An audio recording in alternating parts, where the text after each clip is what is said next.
할렐루야. 오늘은 성금요일 아침입니다. 겟세마네 기도는 거의 고난주간마다 거의 매번 묵상하는 말씀입니다. 그만큼 중요한 말씀이기 때문이죠. 겟세마네 기도가 예수님의 고난의 분기점이었기 때문입니다. 이 기도에서 영적인 승부가 난 것입니다. 겟세마네에서 주님은 참 고뇌하셨지만 이후 주님의 행보는 십자가를 향해서 직진하십니다. 좌우 우면이 없어요. 그냥 스트레이트입니다. 아무리 조롱받고 멸시를 받아도 자신의 길을 꿋꿋하게 가십니다. 이날 죽으시기로 결정이 난 것입니다. 결론 난 거예요. 그래, 무슨 일을 하든지 간에 결정 짓는 것은 매우 중요합니다. 마음을 정하는 것이 중요하다 그 말입니다. 사람들이 어떤 일이 우왕좌왕하는 것은 마음을 정하지 않았기 때문입니다. 혹시 요새 여러분 결정해야 할 일, 결심해야 할 일도 있습니까? 마음 정하지 않고 결정하지 않고 그 일에 뛰어들지 마시기 바랍니다. 마음에서 이럴까 저럴까 할 때는 하지 말라는 거예요. 마음을 정하고 그 일에 부딪히시기를 바랍니다. 그래야 열매가 있어요. 주님은 오늘 그런 의미에서 십자가를 향한 중요한 결정을 내리셨습니다. 예수님 지금 십자가의 죽음이라고 하는 엄청난 과제 앞에 눈앞에 두고 기도하셨어요. 죽음을 앞에 두고 십자가의 죽음을 앞에 두고 예수님을 가로막고 있는 가장 큰 장애물은 사실 예수님 본인이었어요. 이걸 주님이 너무 잘 알고 계셨습니다. 주님 마음 깊은 곳에는 십자가에서 죽고 싶지 않은 마음이 분명히 있었기 때문입니다. 예수님 재판받거나 또 처형이 집행되는 과정에서 나 이렇게 죽을 수 없다 이렇게 말하면 모든 것이 멈춰질 수밖에 없는 상황입니다. 죄가 없었거든요. 어느 누구도 강제로 아들을 하나님도 강제로 죽일 수는 없었어요.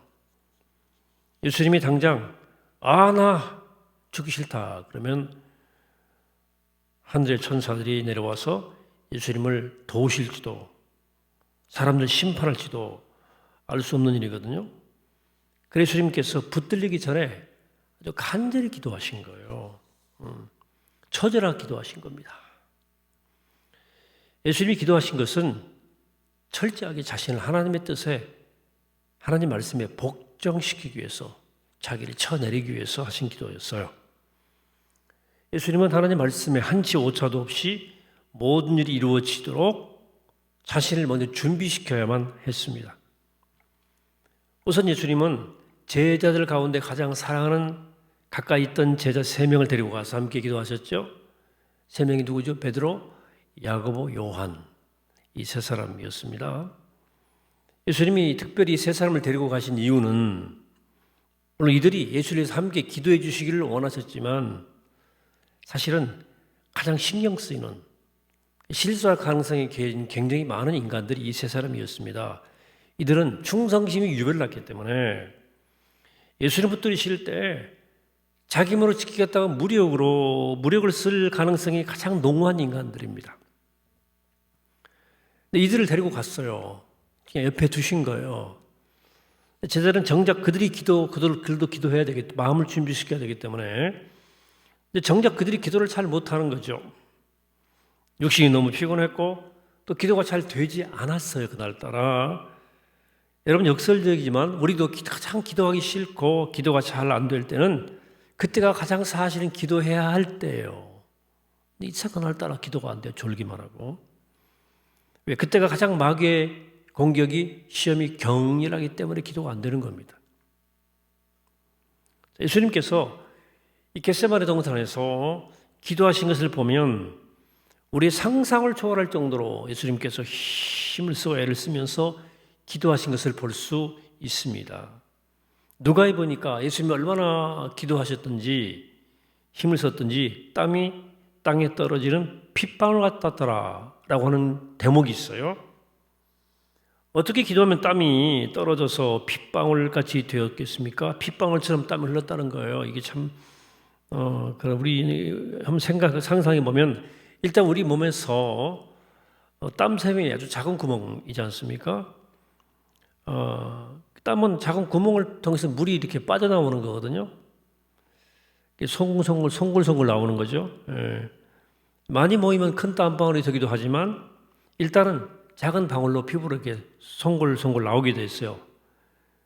핏방울은 몸에 큰 상처가 났을 때 짝 상처가 나면 한꺼번에 줄줄줄 흐르지 않습니까? 핏방울은 줄줄줄 흐르는 거예요. 예수님이 기도하시면서 너무 애를 쓰셨기 때문에 온 몸 안에 있던 땀들이 그냥 한꺼번에 팍 터져 나왔던 것 같습니다. 그래서 땀이 줄줄줄 흘렀던 것 같아요. 줄줄줄. 또 땀이 너무 많이 나와가지고 막 핏방울 흐르는 것처럼 흘렀던 것 같고 어쩌면 그 땀 안에 피도 좀 들었을지 모르겠어요. 그런 상황입니다. 또 쉽게 말하면 예수님 겟세마네에서 사생결단으로 온 힘을 다해서 기도했던 겁니다. 아마도 엄마들이 아기 낳을 때 아기 안 낳아서 모르겠습니다만은 이렇게 용을 쓸 것 같아요. 아기를 제대로 낳지 못하면 둘 다 죽게 되니까 아기 못 나고 있으면 온 힘을 다하죠. 뼈마디가 또 근육이 다 늘어나게 된다고 그래요. 예수님 겟세마네에서 그냥 말로만 기도하신 것이 아니라 기도 한마디 한마디 온 힘을 다 쏟아서 하셨던 것 같습니다. 우리가 일반적인 하는 사역, 보통 일반적인 톤이 아니라 좀 극단적으로 힘을 썼던 기도하는 톤이었던 것 같아요. 그냥 예를 들면 오늘 본문처럼 아버지요 이 잔을 내게서 지나게 하시옵소서 이렇게 기도 못 하셨을 거예요. 아버지요 이 잔을 어떻게 흉내를 낼 수가 없네.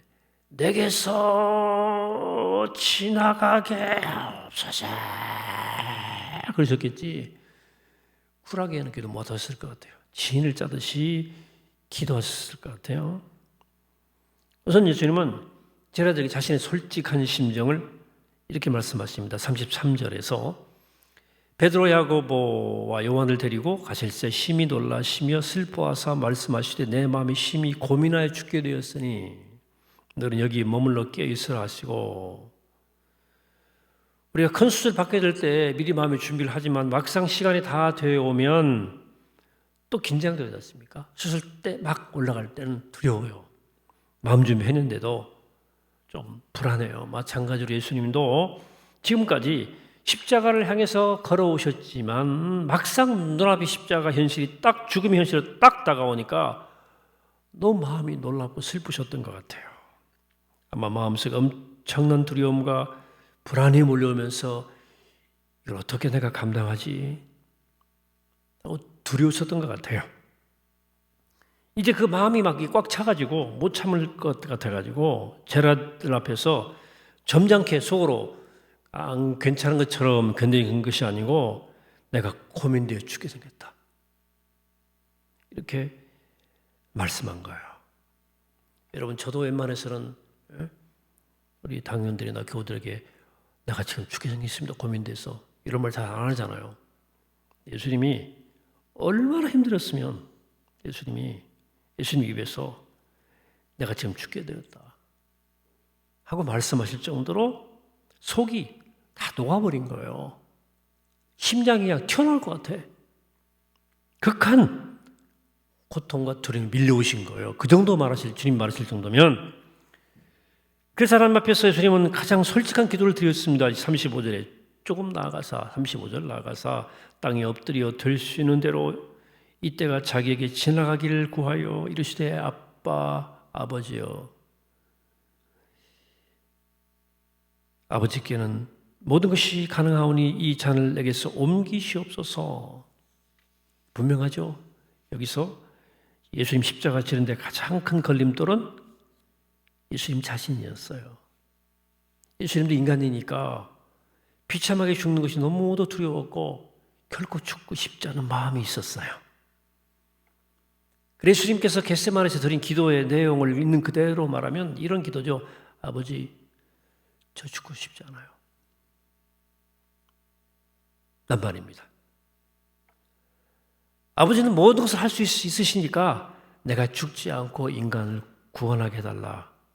솔직한 마음이었어요. 지금 인류의 구원의 문제는 예수님께 달려 있습니다. 예수님이 죽음을 원치 않으면 아무도 예수님 죽게 할 수는 없었어요. 그렇죠? 근데 본문에서 드러난 예수님의 처음의 속내는 솔직하게 나 이렇게 죽고 싶지 않다는 거예요. 아버지, 나 이렇게 죽고 싶지 않습니다. 하지만 예수님이 그래서 겟세마네에서 피땀 흘리면서 기도하신 거예요. 왜? 자신을 하나님의 뜻에 처 복종시키신 것이었기 때문입니다. 중요한 것은 36절 하반절에 나오는 그러나죠. 그러나 나의 원대로 마시옵고 아버지의 원대로 하옵소서 였어요. 예수님 자신의 뜻을 생각하면 이렇게 비참하고 끔찍하게 죽고 싶지 않으셨습니다. 전혀. 아니 내가 왜 죽어야 됩니까? 그러나 하나님의 뜻이라면 어떻게 하겠습니까? 그래서 여러분 하나님 뜻 생각하면 예수님이 죽지 않으시면 인간은 절대로 구원 못 받거든요. 그래서 예수님께서는 자신의 뜻을 하나님의 뜻에 처 복종시키는데 피땀 흘리시면서 3번씩이나 기도하시고 나서야 결국 내가 포기가 되고 복종이 되셨던 거예요. 예수님께도 쉬운 일이 아니었어요. 우리도 마찬가지입니다. 우리의 기도는 사실 나의 욕심과 하나님의 뜻과의 전쟁이에요. 씨름하는 시간입니다.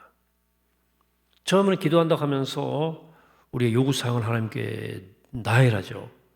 그러다가 또 다시 말씀 붙잡고 기도하면서 나의 요구사항을 포기하게 되고 하나님의 뜻에 복종하겠다고 약속도 하죠. 근데 눈 뜨고 나면 또 내 욕심이 살아나는 거예요. 하나님 뜻은 또 확 사라져버려요. 그럼 또다시 하나님 앞에서 용을 쓰면서 내 욕망과 내 욕심, 내 혈기 죽게 해달라고 막 기도하죠. 어느 정도 마음이 정리 들어가 같았는데 또 이게 돌아다녀 보니까 또 열받치고 또 모든 것이 원점으로 돌아가 내 욕심대로 모든 걸 하려고 하지 않습니까? 그러면 또 나를 두들겨 패야 돼. 두들겨 잡기 위해서 또 기도하는 거예요. 그러므로 기도의 시간은 나 자신을 하나님 앞에 제물로 바치기 위해서 나를 때려잡는 시간이에요, 사실은. 예수님도 피땀 흘리면서 3번 간절히 기도한 다음에 자기를 잡으신 거예요. 그래서 이제 갈보리로 걸어갈 자신감이 생겨서 그렇게 결심하신 것입니다. 그러고 보니 그러고 나서 예수님이 제자들을 보니까 그 인간들은 자기를 두들겨 잡기는커녕 너무도 잘 자고 있는 거예요. 37절입니다. 돌아와서 제자들이 자는 것을 보시고 베드로에게 말씀하시되 시몬아 자느냐 네가 1시간도 깨 있을 수 없더냐 시험에 들지 않게 깨어 있어 기도하라 마음에는 온유로 돼 육신이 약하도다 하시고 예수님이 시험에 들지 않게 깨어 있어 기도하라고 하셨어요. 시험이 뭐예요? 시험이 뭡니까?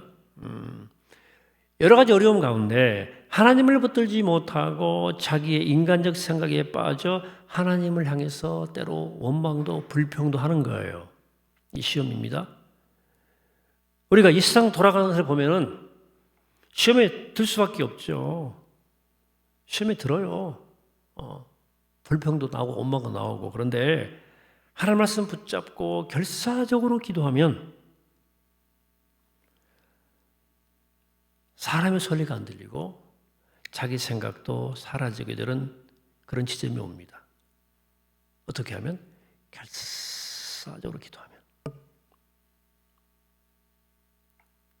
그래야 사람 소리가 안 들리고 내 생각이 죽어요.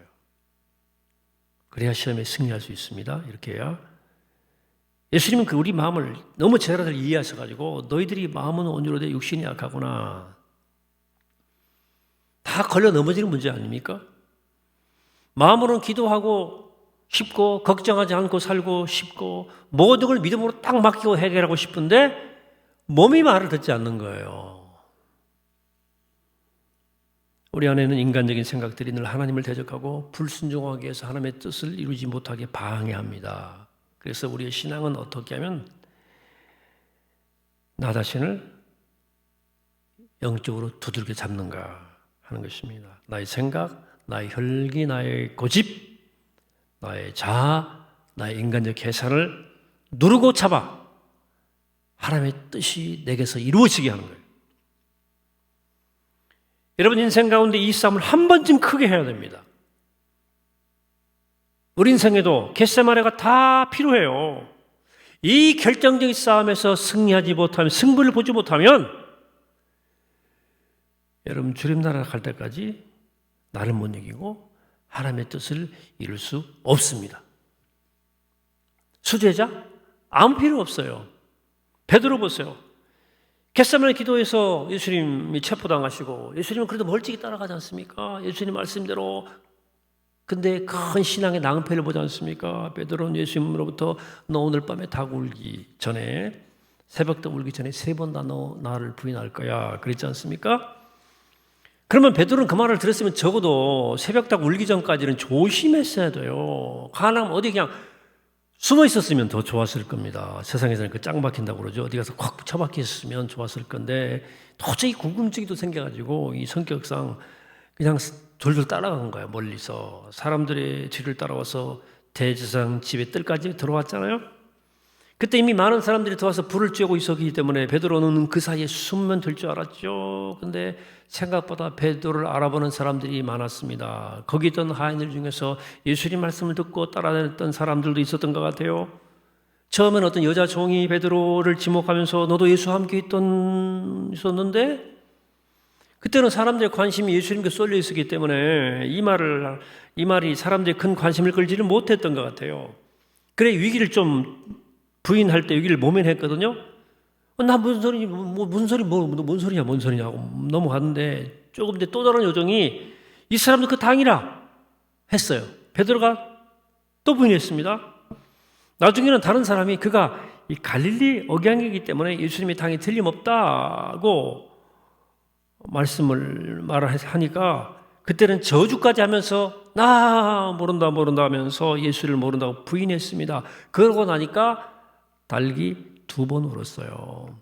그때 베드로가 예수님이 말씀하신 것이 생각이 나서 밖에 나가서 심히 통곡했다. 아닙니까? 베드로는 사실 예수님 부인할 생각이 아니었어요. 예수님을 사랑했고 마음은 죽는 자리까지 가고 싶었어요. 그러나 육신이 약했습니다. 사람이 겁에 질리니까 말이 자기 뜻대로 안 나와요. 겁에 질리니까. 결국 베드로는 예수를 왜 부인했습니까? 자기를 부인하지 못한 거예요. 자기를 부인하지 못하니까 예수님을 부인하고 말았어요. 우리도 마찬가지입니다. 나를 못 이기면, 나를 부인하지 못하면 결국 주님 부인합니다. 보세요. 제 말이 틀리는가? 그래서 우리 삶에도 주님 하신 것처럼 하나님 말씀에 자신을 완전히 복종시키는 영적 사건이 일어나야 되는 거예요. 마치 야곱이 야복강터에서 천사와 씨름하는 것처럼, 그래 환도뼈가 부러지든지 자기를 막 패대기 쳐버리든지 죽여버려야 돼 그냥. 그러면 나는 죽지만 하나님의 뜻은 내 안에 살아나게 됩니다.